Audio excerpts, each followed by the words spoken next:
화 있을진저라는 제목으로 같이 말씀을 나누도록 하겠습니다. 앞서 본문에서 예수님은 오랜 시간 동안 부패하고 타락한 이 서기관과 바리새인들의 위선과 교만을 폭로하셨습니다. 그것은 단지 한 시대의 부패와 타락으로 끝나지 않고 결국에는 이들의 잘못된 행태들에 대해 하나님의 궁극적인 심판이 임할 것임을, 그래서 너희들이 그렇게 중요하게 생각하던 예루살렘과 또한 예루살렘 성전도 붕괴될 것이라는 것을 예, 말씀하시며, 이 예루살렘과 성전의 붕괴는 결국에는 하나님이 최종으로 심판하실 최종 심판의 종말의 현상이라는 것을 오늘 본문을 통해서 예수님 말씀하고 계십니다. 그래서 오늘 본문의 말씀은요, 화 있을 징조로 시작되는 7화, 7개의 화로 구성이 되어 있는데, 오늘 본문에서는 6개만 소개가 되어 있고요. 내일 마지막 7번째가 나오는데, 7번째가 제일 중요합니다. 그래서 내일도 꼭 나오시기 바랍니다. 그래서 6가지 화를 당하고 있고요. 마치 이것은 예수님의 사역 초창기에 팔복을 말씀하신 것과 같이 연결되어 있다, 이렇게 이야기하기도 합니다. 그래서 오늘 6가지 화를 다루고 있는데요. 첫 번째 화는 13절 말씀입니다. 우리 같이 한번 읽겠습니다.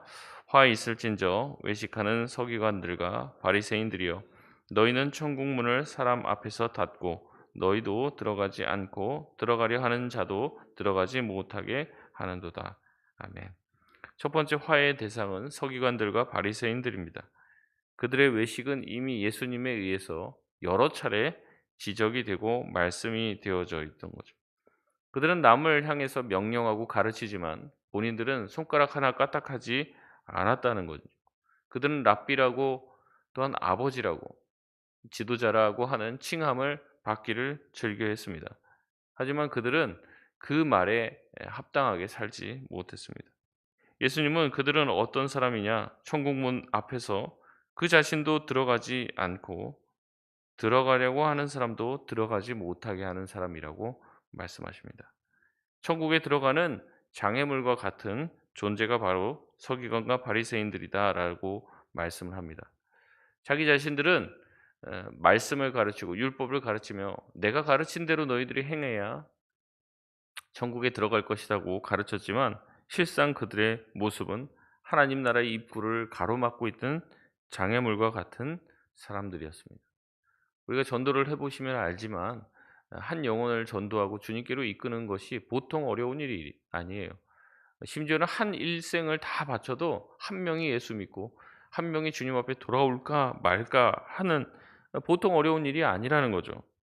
그런데 그들이 교회에서 그렇게 어려운 과정을 통해서 교회를 왔지만, 그들이 교회를 떠나가는 것은 순식간에 벌어지는 일입니다. 말 한마디에 교회를 떠나고요. 말 한마디에 상처를 받고 신앙을 잃어버립니다. 몇 가지 별것 아닌 일들로 인해서 교회를 떠나고 하나님을 향한 그 믿음을 버리게 된다는 것입니다.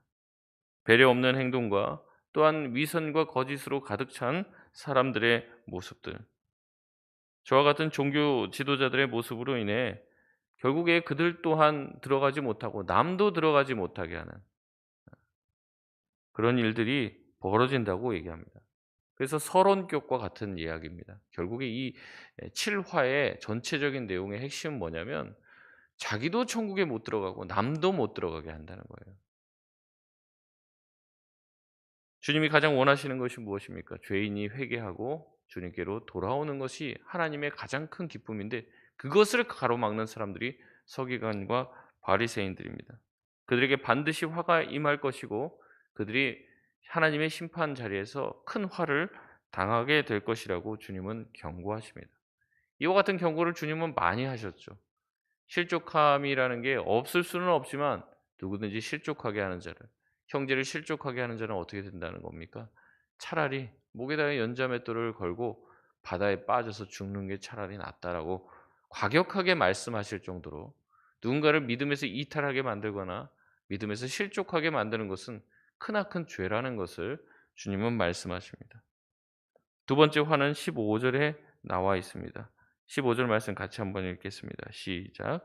화 있을진저 외식하는 서기관들과 바리새인들이여, 너희는 교인 한 사람을 얻기 위하여 바다와 육지를 두루 다니다가 생기면 너희보다 배나 더 지옥 자식이 되게 하는도다. 두 번째는 첫 번째와 연결됩니다. 서기관과 바리새인들을 향해 말합니다. 이들의 수고는요, 유대교로의 이 개종자를 얻기 위해서 바다로 육지로 들로 산으로 열심히 다닙니다. 그래서 한 명을 얻게 되죠. 근데 한 명을 얻게 되면은 단순히 천국 문을 막는 차원을 넘어선다는 이야기를 합니다. 그 새신자에게요, 잘못된 사상을 막 가르쳐요. 자신과 같은 악한 사상을 주입시키고 그를 더욱더 악한 지경에 이르도록 만들어 버립니다. 이것이 바로 배나 더 지옥 자식이 되게 하신다라는 말씀이죠. 어떤 사람은 새 가족이 오고 새 신자가 오면 그를 잘 대하고 그에게 바른 신앙의 길을 잘 알려줍니다. 하지만 어떤 사람은 자기와 같은 똑같은 종교인을 만들어냅니다. 너도 결국에는 나와 같이 된다, 별 수 없다라고 이야기하는 것이죠. 여러분, 그것이 바로 자신과 같이 더 배나 지옥 자식이 되게 하는 것이라고 예수님은 경고하십니다. 그 사람은, 새로 믿은 사람은 나보다 훨씬 더 나을 것이고 나처럼 되지 말고 더 뜨겁게 주님을 사모하라고 가르쳐야 됨에도 불구하고 그렇게 하지 않는다는 거죠. 그들이 가지고 있는 종교적인 열심이 결국에는 잘못된 신앙관이 어떻게 됩니까? 예수님을 죽이게 되는 거죠. 그들이 갖고 있던 잘못된 사상으로 수많은 그리스도인들을 박해한 것입니다. 자기만 잘못된 게 아니라 자기 주변에 있는 사람들에게까지 악한 사상을 물들이게 하고 자기보다 배나 더 지옥 자식이 되게 한다는 겁니다. 성경의 그 대표적인 인물로 나오는 사람이 바로 사도 바울이죠. 사도 바울은 잘못된 사상에 깊이 주입이 됐습니다. 그러나 하나님을 향한 뜨거운 열심이 있었어요. 그래서 결국에 어떻게 합니까? 예수를 믿는 사람들, 예수를 증언하는 사람들을 잡아 죽이고 옥에 가두게 됩니다. 잘못된 지식이 열심과 만나면은 얼마나 악한 일이 벌어지는지를 보여주는 거죠. 보면은요, 작은 나쁜 짓은, 머리가 좀 나쁜 사람들도 작은 나쁜 짓을 합니다. 근데 큰 나쁜 짓은요, 똑똑해야 하더라고요. 하나님이 주신 지혜를 가지고 나쁜 짓을 하면은 크게 나쁜 짓을 하는 거예요. 많은 사람을 고통에 빠뜨리게 되는 겁니다. 하나님을 향한 잘못된 사상과 종교적인 열심이 만나면 더 큰 악한 일이 벌어진다고 말합니다. 이런 사람들 가운데 화가 임할 것이라고 예수님은 경고합니다. 세 번째 화는 맹세로 하나님과 사람을 기만한 죄에 대해서 다루고 있습니다. 16절 말씀 같이 한번 읽겠습니다. 시작. 화 있을진저 눈먼 인도자여, 너희가 말하면 누구든지 성전으로 맹세하면 아무 일 없거니와 성전의 금으로 맹세하면 지킬지라 하는도다. 아멘. 세 번째 화의 대상은 눈먼 인도자들에 대한 이야기입니다. 이 세 번째 화는 일곱 번째 화와 함께 쌍벽을 이루며 가장 많은 지면을 차지하며 예수님의 설명을 이끌어내고 있습니다. 16절부터 22절까지의 내용이 세 번째 화의 전체적인 내용입니다. 그들의 외식의 내용은 맹세와 관련이 되어 있어요. 이들은 성전을 향해서 맹세하는 것은 안 지켜도 된다고 하면서 성전의 금에 대해서 맹세한 것은 반드시 지키라고 얘기한다는 거죠. 무슨 내용입니까? 예, 성전의 금, 내가 얼마큼 헌금 내겠다라고 지켰던 맹세들은 반드시 지켜야 된다라고 그들은 이야기했다는 겁니다. 근데 성전의 금이 뭐가 중요합니까? 성전 자체가 더 중요하죠. 근데 성전이 또 뭐가 중요합니까? 그거보다 더 중요한 게 누굽니까? 성전 안에 계신 하나님이 중요한 거죠. 하나님이 계시지 않은데 성전이 무슨 소용이 있고, 성전이 제 기능을 하지 못하는데 성전에 발랐던 금칠과 성전에 내는 헌금이 무슨 소용이 있냐는 것이죠. 예수님은 이미 맹세에 대해서 산상수훈에서 다루셨습니다. 예수님은 하늘과 예루살렘과 머리에 대고 맹세하지 말라고 말씀하셨습니다. 그저 너희는 그런 것은 그렇다고 하고 아닌 것은 아니라고 단순하게 말하라고 말씀하셨습니다. 그러나 이 종교 지도자들, 이 눈먼 인도자들은 어떻게 가르쳤냐면 성전을 향해서, 성전의 금을 향해, 제단과 제단의 제물을 향해 맹세하라고 이야기했죠. 예수님이 맹세를 원천적으로 금지하신 것과는 대조적으로 종교 지도자들은 어떻게든 많은 것을 걸고 백성들이 맹세하게끔 했습니다. 신뢰를 보장할 수 있는 것이라면 성전과 제단까지도 동원했고 성전의 금과 제단의 제물까지 사용하여 맹세하고 너희들이 말한 말의 진실성을 보증받으라고 말을 했습니다. 맹세하는 자의 입장에서는 맹세거리가 많을수록 좋은 것이죠. 그러나 예수님은 이런 사람들을 눈먼 인도자요 어리석은 맹인이라는 거친 언어로 비난하십니다. 예수님의 초점은요, 맹세 관행에 대한 모순을 지적하는 거예요. 예수님은 모든 맹세의 결국의 귀결은 누구에게로 향한다는 겁니까? 하나님께로 향한다는 겁니다. 너희가 제단을 향해서 맹세를 해도 그 제단의 그 제물을 누구에게 드리는 거예요? 결국 하나님께 드리는 것이니까 제단의 제물에 대해서 맹세하는 것은 결국에 하나님께 맹세하는 거예요. 성전에 대해서 맹세하는 것도 결국에 하나님에 향하고 있다는 거죠. 하늘에 대해서 맹세하는 것은 결국에 하늘 보좌에 앉으신 하나님에 대해서 맹세하는 것이라는 거예요. 예수님은 이런 맹세가 왜 필요한지를 꼬집으시는 겁니다. 우리가 맹세를 보통 어떻게 합니까? 왜 어떤 상황에서 맹세를 하게 됩니까? 우리가 누구에게 무슨 말을 했어요. 했는데 그 사람이 내 말을 안 믿어요. 그러면 야, 내가 뭘 걸고 내가 맹세하는데 이런 식으로 얘기를 한단 말이죠. 그러니까 실제로 맹세는 어디에서부터 비롯되냐면 내가 신실하지 않다는 거예요. 내가 그만큼 믿을 만한 사람이 아니라니까 믿을 만한 존재를 끌어갖고 와 갖고 맹세를 한다는 거죠. 예수님 그렇게 하지 말라는 겁니다. 왜 하늘에 대고 맹세하고 하나님에 대해서 맹세하고 그러냐? 그렇게 하지 말라. 그저 진실하게 살라는 거예요, 진실하게. 네가 진실하게 살면은 굳이 그런 맹세를 끌어올 필요도 없다는 거죠. 근데 맹세를 끌어오는 것 자체가 내가 불성실을 하다는 것이고 사람들에게 신뢰를 주지 못하는 것이고 그런 신뢰를 주지 못하는 사람의 맹세는 결국에는 헛된 맹세가 될 가능성이 높다는 겁니다. 그러니 헛된 맹세는 결국에 하나님을 기만하고 사람을 기만하게 되어서 하나님의 이름에 먹칠을 하게 되는 것입니다. 여러분도 세상에서 살다 보면 더 많이 만나시겠지만 저도 그렇게 교회에서 사기를 당했다는 사람을 왜 이렇게 많이 만나는지. 예. 교회에서 뭘 하다가 사기를 당했다. 교회에서 뭘 하다가 뒤통수를 맞았다. 그 사람이 하나님을 대고 몇 번을 맹세했는지를 모른다. 그러는 거예요. 그래서 결국에 하나님의 이름이 땅에 떨어지게 되는 것을 주님은 경고하십니다. 맹세 따위가 필요하지 않을 정도로 진실하게 살라라고 말씀하시는 거죠. 그럼에도 불구하고 이 맹세를 이용하여서 돈을 취득하려고 하는 수많은 사람들아 너희들에게는 반드시 화가 있을 것이다라고 말씀을 합니다. 네 번째 화는 11조와 관련된 외식입니다. 23절, 24절 말씀입니다. 우리 같이 읽겠습니다. 화 있을진저 외식하는 서기관들과 바리새인들이여 너희가 박하와 회항과 근처의 11조는 들이되 율법에 더 중한 바 정의와 긍휼과 믿음은 버렸도다. 그러나 이것도 행하고 저것도 버리지 말아야 할지니라. 맹인된 인도자여 하루 살 일은 걸러내고 낙타는 삼키는도다. 아멘. 그들은 서기관들과 바리새인들이 외식한다라고 예수님의 경고를 들었습니다. 예수님은 그들의 외식을 이렇게 표현합니다. 박하와 회왕과 근처의 11조를 드렸다고 얘기합니다. 우리로 표현하자면요. 이 고춧가루와 이 소금과 미원, 심지어 팥뿌리까지 다 계산을 해서 하나님께 11조를 드렸다고 얘기합니다. 그들은 철저한 11조 생활을 했습니다. 그러나 그 11조를 들으면서 율법에 더 중한 바 정의와 긍휼과 믿음은 버렸다고 말합니다. 다시 말해서 11조 안에 이러한 사상이 들어가야 한다는 거죠. 정의의 마음, 긍휼의 마음, 믿음의 마음이 들어 있어야 합니다. 그러나 이것은 버렸습니다. 그러면 이것이 없으니 11조를 하지 말아야 할까요? 그렇지 않죠. 주님은 부연된 설명을 통해서 이것도 행하고 저것도 버리지 말아야 할 것을 말하며 너희가 11조 하는 것은 잘하는 것이다. 그래, 그렇게 모든 것을 다 세밀하게 해서 하나님께 헌금하는 것 좋은 것이다. 그런데 그런 돈만 드린다고 되는 것이 아니라 그 안에 들어있는 정의와 긍휼과 믿음이 중요하다고 이야기합니다.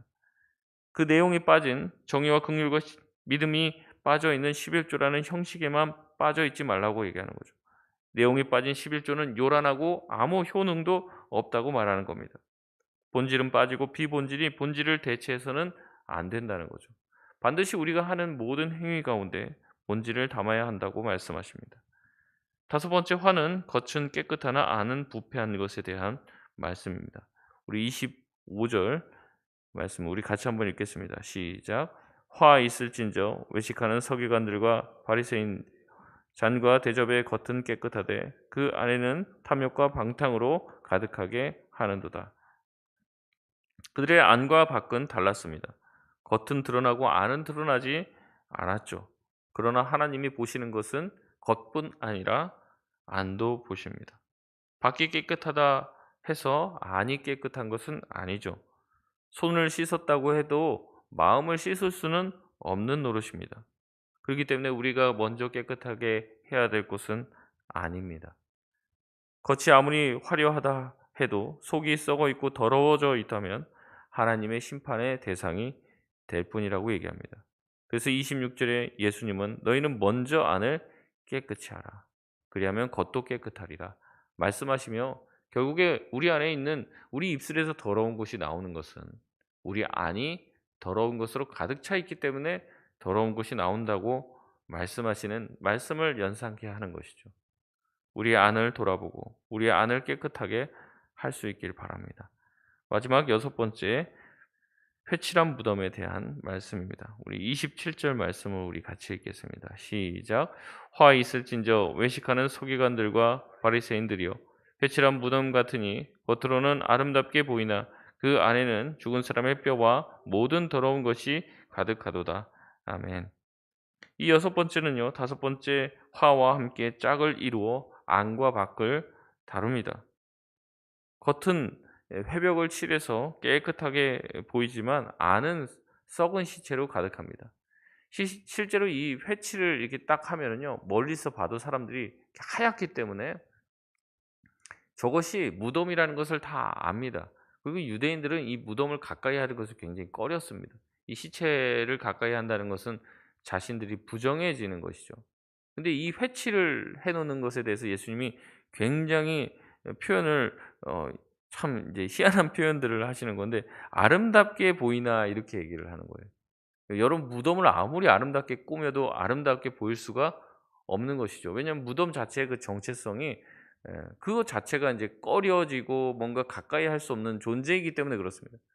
근데 얼마나 회칠을 아름답게 해 놨는지 그런 더러운 무덤조차도 아름답게 보일 정도로 겉을 화려하게 치장을 한다는 거예요. 그래서 무덤인데도 가고 싶은 곳이 돼 버렸습니다.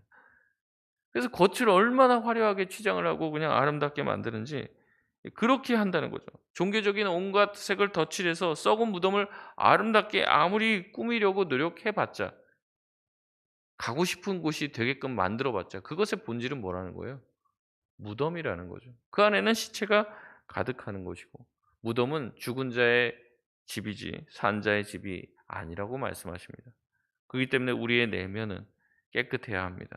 외식하고 불법으로 가득 채워져 있는 안에 있는 모든 것을 다 꺼내고 청소하고 주님의 말씀으로 가득 채우지 않으면 우리에게도 똑같은 화가 임할 것이라는 경고를 하십니다. 말씀을 맺겠습니다. 결국 주님께서 하시는 말씀의 결론은 무엇입니까?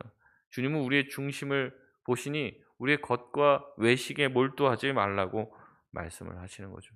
우리의 겉모습은 얼마나 화려합니까? 다 경건하게 교회 와서 예배드리고 있는 모습을 보면 다 성자 같아요. 성자. 근데 속에서는 무슨 일이 벌어지는지를 모르죠. 그것은 우리 하나님만이 아십니다. 이 모든 바리새인과 서기관들의 문제는 무엇입니까? 맹세를 하는 것도 자기 종교적인 행위를 하는 것도 하나님은 의식하지 않고 누구만 의식해요? 사람의 눈만 의식합니다. 사람의 눈에 어떻게 보일까만 생각을 합니다. 이것이 그들이 빠지는 함정이고 예수님이 마지막 날 오셔서 심판하실 화의 내용이라는 것입니다. 우리도 이 사실을 기억하며 사람들의 눈치를 보기보다 하나님의 시선에 우리 관심을 두고 하나님이 보시기에 우리 자신은 어떠한지를 늘 돌아보면서 주님이 주시는 그 심판의 날에 오히려 구원을 받고 주님의 천국에 들어가는 은혜와 복을 누릴 수 있는 저와 여러분 되시길 주의 이름으로 소원합니다. 우리 합심